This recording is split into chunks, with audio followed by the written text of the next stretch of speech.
Welcome to Gardening Utah. I'm your host, Jana Francis. Today's episode is one that I think you're going to love. If you've ever been shopping in your local nursery and you've seen those really pretty bold blue plant pots, and you've wondered what the story is behind them, well, you're about to find out because today I'm joined by Bloomin' Easy Plants. I have the marketing manager, Madison House, and the president, DeVonne Friesen today. And Bloomin' Easy Plants is a brand that's genuinely reimagining how we approach gardening, especially for newer or busier homeowners. Their mission is to make gardening feel accessible and fun without sacrificing beauty or performance, and they're doing it with low-maintenance plants, smart technology, and a whole lot of heart. So today in our conversation, we talk about everything from what new plant releases they have coming up in the next several years. We learn about Madison's recent trip to the Chelsea Flower Show in London, which is one of the most iconic plant shows in the world, where she spotted trends that we'll be seeing here soon, like wildscaping and bold color palettes. You'll definitely want to tune into that part. We also dive into some of the game-changing tools that Bloomin' Easy is building to support gardeners. They have an app, they've got a chatbot named Daisy Diggs, which you'll hear all about and how she can help you plant plants. And we'll learn how they're using AR, augmented reality, to help you see a plant's full size before you even dig a hole or even buy the plant. Now, I'll put a link of where you can find Bloomin' Easy Plants in the episode notes, but you can look for those blue pots at places like Park City Nursery, J&J in Layton, Schmidt's Farm and Greenhouse, Cook's out in Orem, Linden out in Linden, and I've seen them at Walmart's as well as Smith's Marketplace. So I'm really excited to share this episode with you, and I hope you enjoy it and learn a lot. So grab those AirPods, and whether you're pulling weeds and doing garden chores, or maybe sitting in the shade with your favorite beverage, this is the perfect episode to keep you company. So let's dig in with Bloomin' Easy Plants right now. Okay, well, DeVonne and Madison from Bloomin' Easy, thanks so much for being here on Gardening Utah. I'm happy to have you. Oh, thanks so much for having us. We're excited to be here. And we love talking about gardening and plants. So this is our happy place. There's nothing better than talking plants with people, honestly. So give me the history. Tell me all about Bloomin' Easy. Give us the basics of who you guys are. Yeah, be happy to. So we were started as part of a relatively large commercial nursery called Van Belle. And that's where we got our start. And I've been with Van Belle for about 20 years. Wow. And so got a bit of a history here. And about in 2010, around that time, we started to get access to some really cool new plants. And we thought, how do we tell the story so that people, gardeners, homeowners can really understand, like, why are these plants improved? Why are they better? Why will they have, a better experience with them? So we thought, okay, how do we tell that story? And then at the same time, we were seeing, I'm not sure if it was a new trend, but we were at least thinking a lot about how the level of knowledge when it came to gardening had really been kind of lowering over time. Less people knew about plants. People had more fear, like, oh, I like it, but I'm a bit scared to try it. Maybe I don't want to fail. There were all those kind of trends that we were picking up on. So we thought, okay, how do we bring these cool plants, start meeting that need in a meaningful way? So we worked on the concept, and we came up with the name. We worked with a local marketing company, came up with the name Bloomin' Easy. And the whole concept was to bring amazing, improved, more beautiful plants to gardeners, and in a way that also gave the greatest support to people, to homeowners. And so one of our key things that we started right from the beginning was providing care reminders. So people they buy a plant, they can sign up, and they'll get kind of automatic updates saying, okay, we're heading into the summer season. Here's how you water. or when you first buy the plant, some people are scared to even like, how big of a hole? Well, how do I dig a hole? And so we do a little video. And in the beginning, it was mostly me on the videos. Now it's mostly Maddie. But so that was kind of the beginning, and we really stayed with that concept all the way through, just to try to bring the most kind of the best support to people that when they're in their yards, that they can just have a great experience and want to just keep on doing more. That's the nutshell. I love that you're utilizing technology to its best use because again, yeah, you'll be at the nursery, ooh, this is cute, that's cute. And then some gardeners get home and go, now what?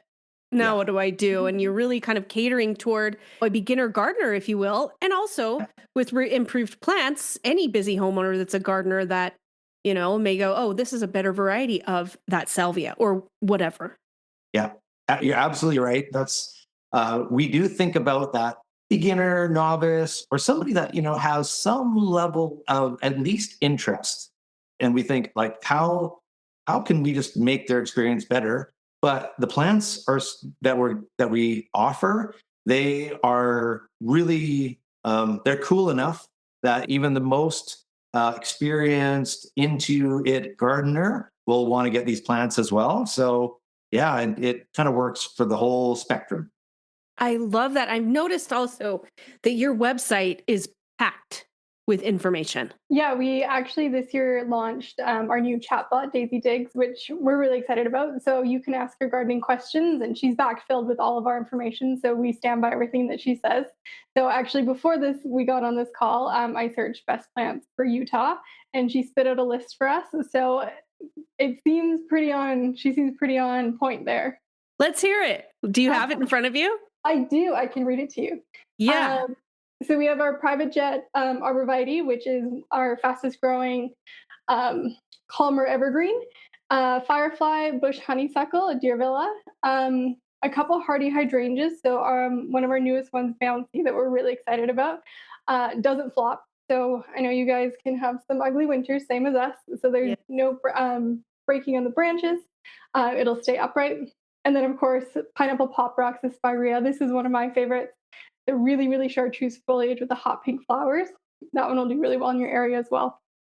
I love those. I think I saw a video of you, DeVonne, with that plant in the background, if I'm remembering right. Yeah, you probably did. Yeah, it is. Well, and it's a great example too, right? If for anybody who's done a decent amount of gardening, golden spireas, now they've been around for a while. But one of the problems is they usually look really great when you first buy them, early spring, nice and fresh. And then most of the old varieties, they really take a downturn relatively quickly and they start looking kind of dull and they just don't look that inspiring. So with pineapple pop rocks, the improvement is it keeps on looking amazing for a lot longer than the older varieties that used to be on the market. So it's one of those things where it's doesn't matter what level of gardener you are, you want a long stretch of like awesome interest and color, and pineapple pop rocks is one of those, and it can handle. I know that Utah has a real diverse zoning and conditions. So pineapple pop rocks is a perfect one for that because it can handle wet, dry, hot, cold. It can handle it all. So it doesn't matter where you are, you're going to do well with that one. Well, and if anything, it's just such a cute freaking name.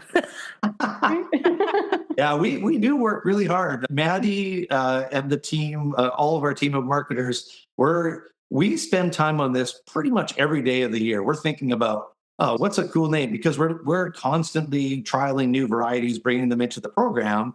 So it's hard to come up with something that really tells the story and it's fun and that'll connect with people when they see it. Yeah, and it's available. Yeah. And is available. Yeah, that's the key. Well, and I'm what I get really into the different varieties of plants that are in my yard. So I like to have really cool little just plant, the names of the plant, right? Yeah. And plus kind of for me too, to remember like, oh, that dahlia is this name or whatever. And so now I need this plant just because I want pop rocks on one of my labels. Oh, that's awesome. Love it. That's exactly what we're looking for. Yeah, we have, again, we spend, because you have to be so creative, and the plant industry is actually a very creative industry. Entrepreneurs bring new products to market, and it's amazing how many cool names you have out there when you start looking for it. Totally. And so it's a fun part of the job for sure. I love that. I love that. So when you mentioned improving plants, give our listeners a little bit of an understanding of what that means. What are you looking, and maybe even how you do it a little bit? Yeah, well, that's a great question. And again, we always come back to the idea of what's the experience for that homeowner, for that gardener. At the end of the day, that's what it's all about. If we can make that experience better in some way, it's going to, spread the love more, and it's going to help our industry, help our business, and just have more happy people enjoying this thing that we love.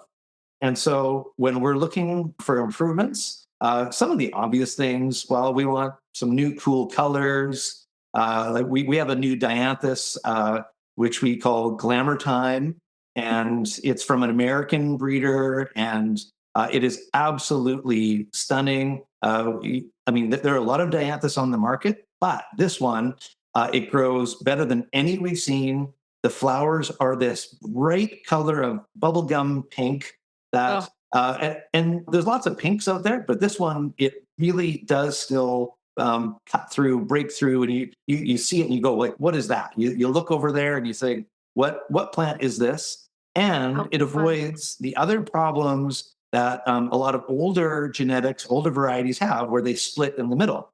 This one does not split, and it grows just beautifully in the ground or in the pot, your choice. So those are some of the ways that we're trying to improve things. Just try to make it easier to have that incredible success. So that's and then the other things that we think about for anybody who has ever bought a house that was not a new house, but it's new to you, and you come in and there's an old landscape maybe that's been there for many years. So you might have just large overgrown shrubs, and you think, okay, how do I avoid that? So the shrubs that were the plants, whether it's flowering shrubs or evergreens or perennials, we're trying to find ones that grow health. They're very healthy, but they don't become huge. They stay more compact. So what does that mean? Well, less pruning, less care, and they just look great in their form much longer than some of the older varieties. So those are some of the things that we look for when we're looking for new attributes. I love that, because as an example, I've got some older salvia in my yard that was, I think, from my grandma's, and it's so vastly different from the newer varieties that you can get planted. And so it really does make a big difference.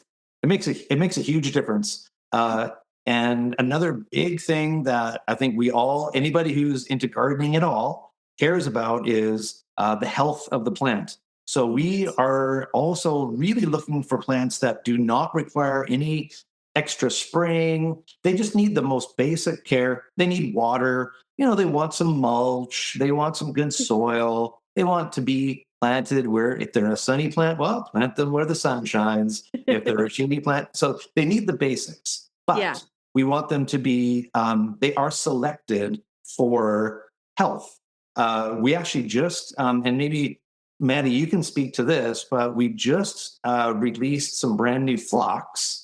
And phlox have older varieties. They're beautiful, phlox paniculatas, but they often have trouble with mildew. So the bottom of the plant will often get spotted or kind of have some black leaves at the bottom, which are not nice. Nobody wants to see that. So these new ones we just released, they are clean. They're clean. They avoid that problem. And so without having to do any spraying, any kind of special care, you're going to get these beautiful, healthy looking plants, and everyone's going to just maybe think that you're a great gardener, or maybe confirm that you're a great gardener. Yeah, to that point, I actually gave some to my mother-in-law, and she lives in a very wet area in Vancouver and has had no issues with powdery mildew. So we were really excited to see that. We're also very wet where we are, so we watch that quite a bit, and so far so good. And it's been there for about 2 years now, and Yeah. it's Wow. growing. And Maddie, maybe talk about Maddie came up with the names for these new flocks, and maybe One take. of them, yeah, one of them we called birthday cake, and then the other one I named after myself, center of attention. That's Yeah. awesome. Yeah. So yeah, we've had a lot of good laughs over that one, but all in And good I fun. snuck that all one in good there. I was fun. really excited about it. I love that. Well, so Yeah. Maddie, walk me through when you are making the videos that you mentioned. So when a consumer goes into a nursery, and at the beginning of the show, I mentioned which nurseries that you can find Bloomin' Easy at here in Utah. But from there, how do they access the videos that you've created? So walk a user that isn't familiar with Bloomin' Easy yet on the Bloomin' Easy experience. Yeah, absolutely. So we have two avenues for that. So our first one is our email care reminder system. And on the front of each tag, there's a QR code. So you give it a scan, you throw in your email address and your name, and then you just select your plant. And then you're set up for emails. So you get 3 to 5, depending on what kind of plant you have, how much care it requires, showing you how to prune, how to mulch, how to overwinter, best practices in the summer. And then we have just launched our app called the Bloomin' Easy Care Plus app. So it's that entire system all wrapped up into a handy little app. It has all of the videos on there. It has a whole suite of photos. It has push notifications. So if it's time to water, you'll get a ding that you have to go out and water. Same with pruning and mulching and all of those. And then it also has a personal journal on there. So you can take photos of your plants and you can log your own gardening journey. So remembering, oh, okay, this time last year it just started blooming. So we take a picture, throw it in a little journal, and then next year you can look back and remember all of those tidbits that you learned. That is so fun. And this is, to me, it's like gardening for the next generation. Mm-hmm. Yeah, and well, that is exactly what we are trying to do. Yeah. We love all homeowners and all gardeners who want to grow our plants, but we do have a special focus on younger homeowners, younger generations that are coming up and are becoming, the backbone of the gardening community, and we do want to integrate what is normal in probably all of our lives now, right? Which is technology. We're not trying to get away from it. We're not saying, oh, just get in the garden and put away everything. Well, that's nice too. But we know that for most of us, we get most of our information in the palm of our hand, in our smartphone. And so we are trying to gear it for that so that it'll be a natural integration of the rest of our lives and also into gardening. It's so smart. It's kind of like removing the intimidation factor for a new gardener, right? Absolutely. Absolutely. Mhm. Yeah. Yeah. And Maddie has been at the heart of developing a lot of those new technologies for us. And I don't know if you want to also talk about the AR for a little bit, Maddie. That's been your kind of your baby. So I'll let you talk to it. Yeah, absolutely. So as DeVonne mentioned, we have launched AR for our plants. So I would say 60 to 70% of our collection is created in AR. We're aiming to complete the full collection by the end of the year, but you can see your plant in the garden center. You can take a look and see what it's going to look like in its full and mature form in virtual reality through your iPhone or through your phone camera. And then you can also take it home and see if it's going to fit into your landscape. So it'll be in its full size. Do you have an empty space? Is it going to fit here? Is it going to fit the sun requirements, size requirements, all of that? So we're really excited to launch that. We're working with a company called Home Outside. Just a little plug for them for your listeners. I think they'd love this too. They have an app as well, and they can design full landscapes. So if you want to do an entire landscape, you can then create one through their app. So you can see all the trees, the foundation planting, the shrubs, the perennials, annuals, everything you need through them. So definitely check them out as well. Will you repeat the name of that? Home Outside is their app. And then, yeah. Okay. Amazing. Yeah. And Yeah, that is what Yes, I mean, you're basically utilizing technology to completely remove the barrier, remove the questions, and if there are questions, you can go to, what did you call it? On your Daisy website? Dig. Daisy Digs, and ask your AI the garden questions. Mhm. And that's one of the biggest things that I think nursery owners get asked constantly. How big is this going to get? Mhm. And it might say it on the label, but that might vary a little bit for where they are. I mean, who knows? But to be able to look and say, oh, okay, I either need more of these or way less, right? Mhm. Oh, okay, that's going to get way bigger than 2 feet seems like 2 feet, but 5 feet, it's just a lot different when you're shopping versus seeing it, Yeah, you're absolutely right, Jana. And it's because often when you see a plant in a nursery or a garden center, it might be not in it's obviously its full size. It almost always is not the full size yet, and it may not be yet in flower, but you're seeing the form of the plant. So this way, you can go right to the full blooming version of the plant. So you do get a much better idea of how it's going to look in your yard or on your patio or on your front step. That's so genius. And I know that a lot of the varieties of plants you're looking for low maintenance, correct? Correct. Yeah. So what's new in the plant world? Do you have any like new fun releases plant wise that you're putting out there? We did actually just release a whole suite of plants on Friday for 2026 that will be in the growers' hands. So it will be in the consumers' hands in 2027, 28. But new for you guys that you'll be able to access here relatively soon, if not right now. I would say Bouncy Hardy Hydrangea is a big one for you guys. I talked about that one a little bit earlier, but it's the no flopping, great winter or great fall color that gets that hot pink. It doesn't get too big, so it only gets about 4 feet tall. So it's a nice size, especially for the smaller gardens. Um, Yeah, and maybe I'll jump in on that one, Maddie. I think it's a great one. So bouncy hydrangea, like Maddie says, compared to old varieties, and some of these are really beautiful, but they can get 8 to 10 feet tall. So some people maybe they like that, and if you have an acreage, maybe that's fine. But not everyone gets to have an acreage-sized garden.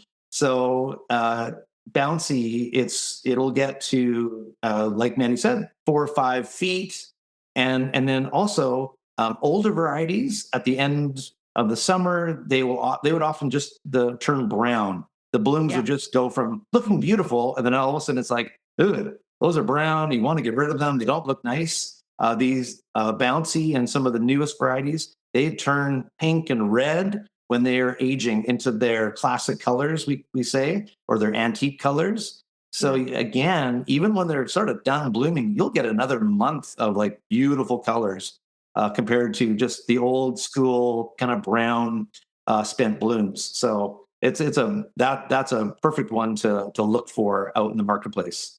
Bouncy hydrangea. Did I say that right? You did. yeah. My gosh, I can't wait. Yeah, and we called it bouncy because again, the stems are so strong that if you could imagine taking a blooming plant and kind of like pulling it down and then letting it go, it just bounces back up instead of breaking or falling. So Amazing. that's why we called it bouncy, and it's kind of a fun name. It's so fun. All your names are fun. I love it. Another really good one for your guys' area that's new would be firefly bush honeysuckle. This is a deer vela type, great for your area. It loves soil that's honestly kind of crappy. Yeah. It does really well in environments where most things don't grow. And it has great color. It has the lime greens, the yellows, the reds. It has great, beautiful fall foliage. And then, of course, the bright yellow little flowers that are pollinator positive. So I know everyone likes that. Yeah, Absolutely. and it is a native species, and but it also has some improvements over the original, where it just has a much nicer form and brighter colors. Oh, I can't wait to see it. And then the final one I would say for you guys is Private Jet. It's our new columnar evergreen. It grows, I'm going to mess this up, 20, how much does it grow per year, DeVonne? Yeah, it can grow 12 to 18 inches in a year. And it is definitely faster than some old varieties. So, and it still stays nice and full and lush. And, but you can create a privacy edge much quicker using private jet. And it's, private jet, we named it because, well, it creates privacy and it grows fast. And and it's like, it's the one private jet that everyone should own and feel no guilt about owning. Well, then I need 10 of them. I need You 10 deserve private it. jets. Yes, You deserve it. I have a lot of spaces that I need to fill for privacy. Yeah, it's a great one. That is so smart. I'm loving this. Okay. So that's what you've got coming up. Why don't you go over what are some trends you're seeing? Whether it's colors, whether it's the way people are gardening, what are some of the themes that you guys are seeing where the garden space is changing? Yeah. Well, Maddie, you were just in Chelsea, so you have some good insights into this one, I believe. Yeah, so I actually just got back from the Chelsea Flower Show in London, England. It was amazing. This is my second time going, and hopefully not my last. Wink, wink, DeVonne. But definitely the trends there, they're often years ahead of us. And so going there and seeing what's going on, it will eventually trickle down to us. The wildscaping is huge right now. Having more wild spaces, so less of the formal gardens, less of your traditional, you have 6 of these and then you fill them with the 5 of these and you do your thing. This is just an open space that is filled with just a hodgepodge of things that are going to be native to your area, pollinator friendly. We're also seeing this trend of future proofing your garden, so things that will be drought tolerant, heat tolerant, also pollinator friendly. That's been a big trend, especially in that show for a few years now. So we're looking at things that are going to withstand drought, that are going to withstand heat, that are going to withstand flooding and all of that, because that's all stuff that we deal with here. And I know you guys are, I'm sure, in the same boat. And then we're also seeing a resurgence of color. I feel like it's been pretty tame in the color department, especially where we are. I'm not sure if you've been seeing that too, but the color is all coming back. There's the hot pinks, the bright oranges, the bright yellows, and that mix of those, and then adding in a burgundy. There was a lot of that there, which was really fun to see. That's not a color palette that I ever anticipated, but holy man, does it pop. I love that. I can see a shift toward that too. People really wondering what's in my native or what's native to my area. That's really interesting. I love that. I think building on that as well, there are trends. I'm not sure if I'm going to get the names right, but really kind of nostalgia as well, and that sense of creating a space that maybe reminds you when you were a kid, running around your grandparents' yard or things like that. Whereas, and there's some of the older varieties that are now making a resurgence, but they're coming back with a difference. So I know that one trend that Maddie talked a lot about coming back from that Chelsea Flower Show were delphiniums. So we have a new delphinium called Laser Beam in our program. Another fabulous name. Well, you can picture it right away, of course. And again, it's like all the things that we love about them, but where maybe some of the older varieties, they would kind of flop over or kind of get a bit wild. This new variety, Laser Beam, it has that great bright blue color or purple, but mostly blue. But it is a little bit stronger on the stem, so it will stand up nicely, grow a little bit more compact, so you don't have to worry about it flopping over and looking, like it needs to be taken out. So that's just one of those trends that we've seen. The old is new again, but back with a difference. Yes. Oh, I love that, because one of the reasons I garden, period, is because it reminds me of walking around my grandparents' gardens, both on my mom's side and my dad's side, and I'm always looking to bring back like that one color of clematis or the 4 o'clocks that I was pulling the little seeds out of as a little kid and collecting, and just all those little things that remind you of your grandma's garden. Yeah. Those those good memories, the memories of comfort and safety and those kinds of feelings. We can be a part of recreating that. It's pretty cool. Totally. Okay.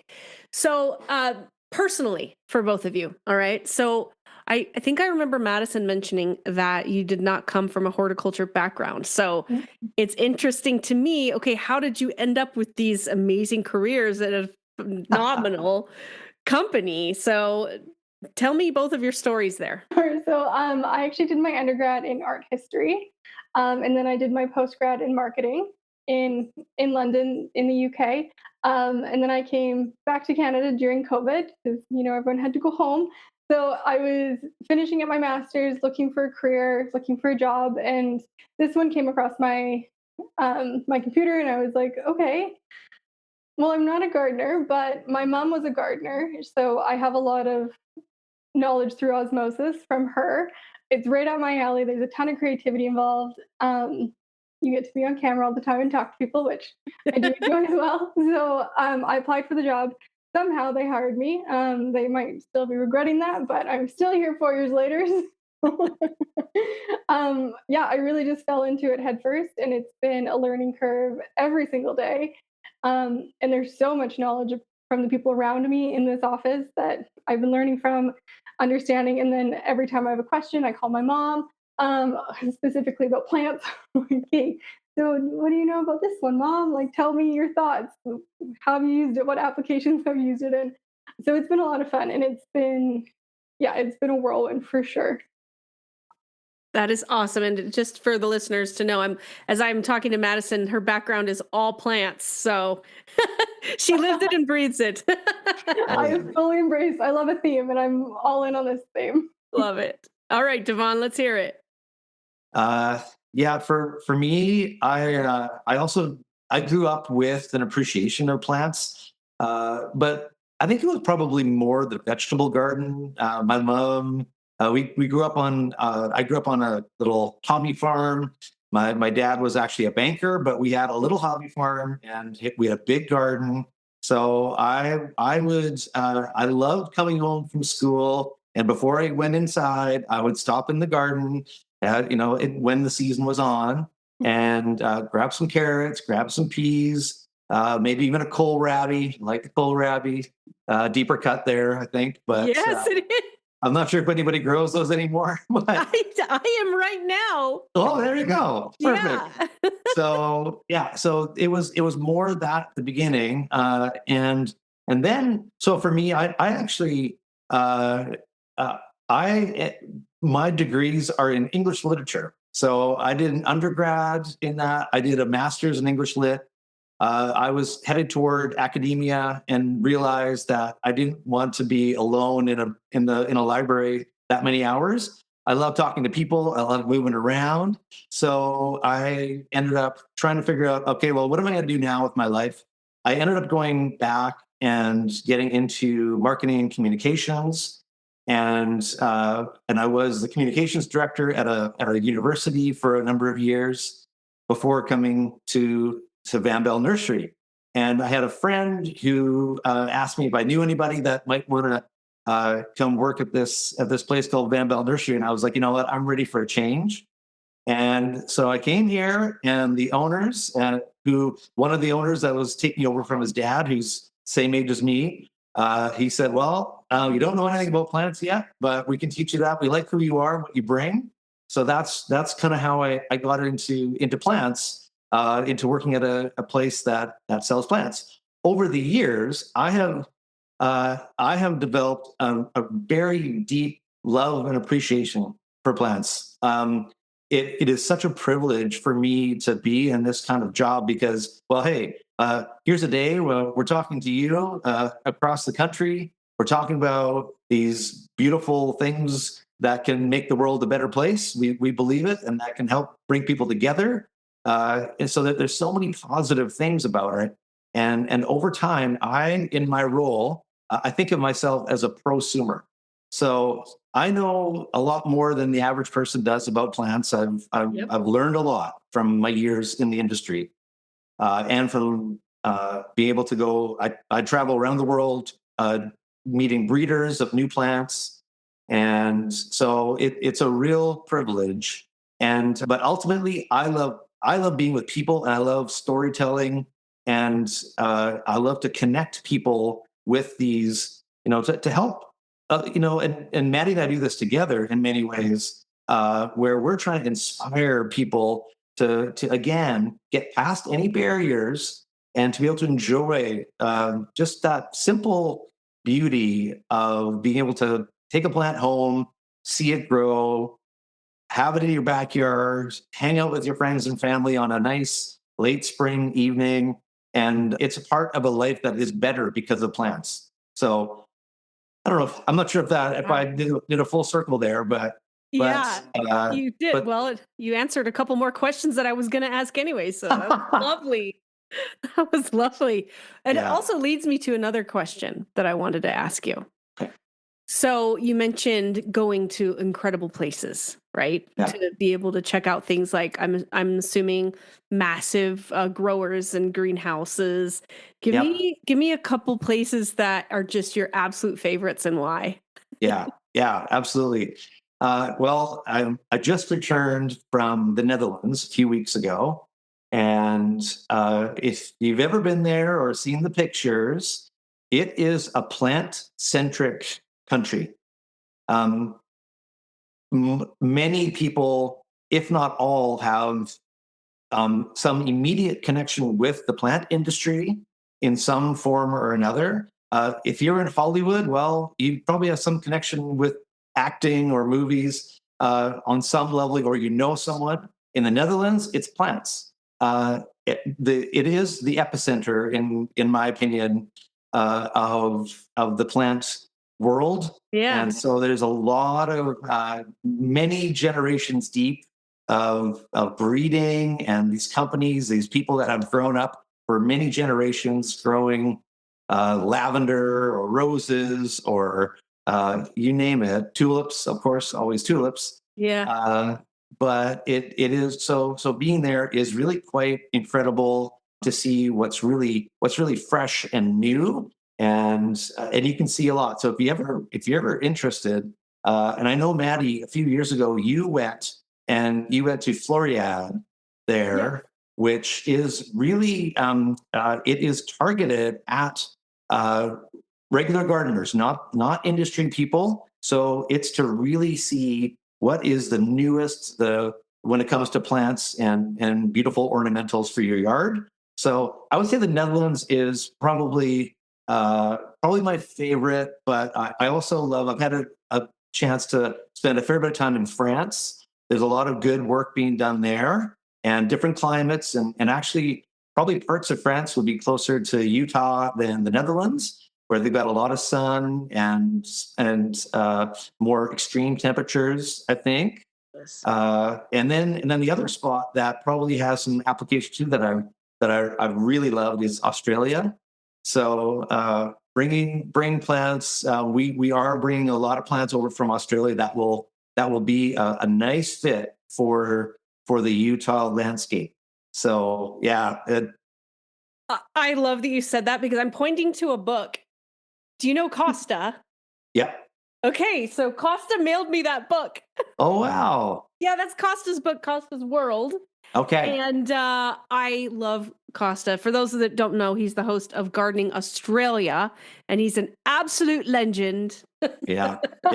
Pretty cool. Oh, he's amazing. If you haven't been there yet, I think you probably should do it for the sake of the business. Oh, yes. That's a good point. I do need to go for the business and meet Costa in person. Yeah. I think it's probably something that's required. I really think you're exactly right. I appreciate that. Yeah, but it is amazing when for all your listeners, when you go into a garden center or to a nursery and you see some of the new things that really capture your attention, the amount of work and dedication that's behind a lot of those plants is incredible. So from the time a breeder will select a plant till the time it actually makes it into a garden center can often be 10 to 15 years, because they we'll test it and trial it, make sure it does what they say. And then they'll send it to us and say, okay, do you want this for Bloomin' Easy? And we say, okay, we love it. Or I go to their, where they're breeding, and I say, hey, we love that one and that one and that one. Say, okay, send it over. And so then we test it here at our nursery. And then we also, once we're satisfied, we send it out into all parts of the US and Canada, and to see how is it going to perform other places. Because before we send it out, we want to make sure it's going to be a great experience for people that are buying it. And so once it passes all those tests, now nurseries have to start producing it. And then that takes a few years. So the whole process it can be easily 10 to 15 years. And that's pretty common. So there's a lot of care and dedication by a lot of people all over the world that, all lead up to this really cool new plant that people get to enjoy, that all of us get to enjoy in our gardens. It's pretty cool. That is incredible perspective. Go on, Madison. And I think to put it kind of a little bit even more into perspective, we're trialing on site about 200 shrubs, and each year we release 5 to 7. So that's what we bring, and that's just a drop in the bucket for what's being developed outside of our nursery. So that's just to put it in perspective. And then perennials double that, so about 400 we're trialing, and we're releasing about 10 to 12 a year. So believable. Mm-hmm. Unbelievable. Yeah, that's a really interesting perspective for our listeners to know when they walk into the garden center and they see that beautiful blue Bloomin' Easy pot, to know the love and the care that's gone into that for many, many years all over North America. Yeah. Mm-hmm. So that's it's worth it. It's totally worth it. My mind's blown. That's really, really good perspective. I love that. Okay. I have one final question for each of you personally. Okay. What is one thing that always brings you joy in the garden? Okay. That's such a tough one. Everything. I know. One of my favorite things, I've now since moved away from home as an adult. It is required, unfortunately. But when I go home, every time I come home, because my mom is a gardener, it's like, okay, pour a glass of wine, and then we go for a walk around the garden, and she shows me what's new and what she's loving and what she's done and what she's moved and the new patio furniture and everything. And it's something that we've done, well, since I've been legally allowed to drink, essentially, and was away at university, would come home, and it was always our thing. And it could be the fall, it could be early spring. We have harsh winter, so not in the dead of winter, but every other time. And it's one of my favorite moments, and I look forward to it every single time. And now I bring a bottle of wine, so we just make it even better. I love that. Everything's better. For me, I'll maybe start with a story. It's I think of it as part of the Bloomin' Easy origin story. It's a little bit in retrospect, but we'll still call it part of the origin story. So for me, when my wife and I bought our first, it was our second home, but it was like our first real home. And so this is 25 years ago, I'm old. So we were doing our landscape, and it was in front of our front living room window, and I needed something to go in that spot. And the neighbor across the street from me said, "Hey, we're redoing our front yard. I dug up this hydrangea. Do you want it?" And I was like, "Absolutely. That's a free plant. It looks great." So I took it and planted it, made it all nice. And I thought, okay, I better prune it and make it all look the right shape. And this was kind of early spring. And so then it started to grow. And I was like, I can't wait for the flowers. No flowers. No flowers came ever. And what I didn't know, and I thought, I messed it up. I don't know what I'm doing. I'm not good at plants. But what happened was I had pruned the buds off. It was an older style that didn't bloom on new growth. So fast forward, so I learned the hard way, and so now, and I just did this. I was on my patio last night. I do mostly patio gardening, where I live, and I was up on my patio Sunday afternoon, and just loving. I have about 4 or 5 hydrangeas in big pots that I've had for a few years, and they're all reblooming. They're all coming back, and these new varieties, they come back and bloom really well every year. And just when you see those blooms starting to emerge, oh man, I love it. I absolutely love it. And every other day, kind of go up there and go, oh, okay, what's the progress here? And it is super, super satisfying to see that happen. I love that. Well, there's a mic drop for you, right? Here we go. My goodness, Madison, DeVonne, it's been so fun to have you both on Gardening Utah. You can visit their website at bloomineasyplants.com, and I'll have all the links and everything that listeners need to know in the episode notes. I can't wait to have you guys back here on Gardening Utah sometime. Thanks so much for having us. That was a pure pleasure, and we wish only the best for all the Utah gardeners. Well, that's it for today's episode of Gardening Utah. I hope you enjoyed this as much as I did. And huge thanks to Madison and DeVonne from Blooming Easy Plants for joining me and sharing such a fun and inspiring look into the future of gardening. If you've ever felt like gardening was a little intimidating or overwhelming, I hope this episode showed you just how approachable and enjoyable it can be. And be sure to tune in next week because I've got Kim Clark from Lambert Growers joining me. Yes, the same Lambert Growers that I'm always raving about here on the show. You can follow me over on Instagram at Gardening Utah, where I give a lot of behind the scenes, some bonus content, and garden inspo all week long. So until next time, keep growing, keep learning, and as always, grow big or go home.